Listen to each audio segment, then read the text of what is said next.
The most respected politician of the Manx modern era was Sir Charles Kerruish, member for Garth for decades, Speaker, the first President.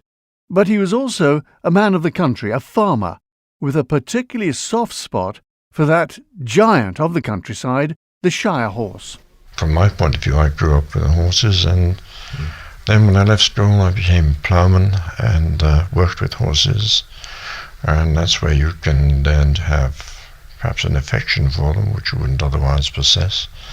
I came into that sort of world and then went out of it again when the fields became mechanized, and restarted with light horses and bred Arabs and thoroughbreds, and frankly a lot of ponies as well that could had the potential to jump, which was a good thing to have at that particular time.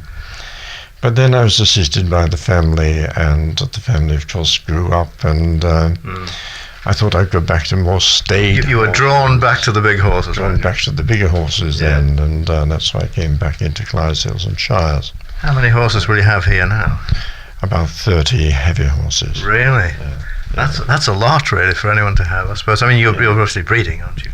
Yes, we breed them, and the problem with breeding in the Isle of Man is you don't have access to the stud lines you would always wish to get to. There's little encouragement from the Department of Agriculture. In fact, there's none.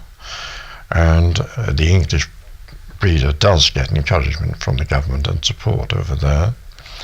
But here they don't want to know.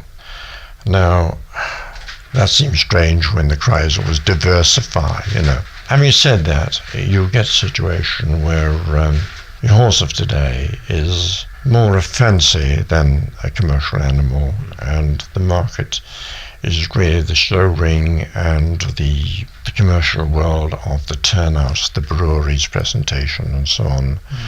But again, you've got to have the right type of animal to get into that market, and the breeder's need is constant one to produce an animal of the size and the quality that the market demands. It's a very specialist market, in fact. It's a very specialist market, and a very hard one to meet.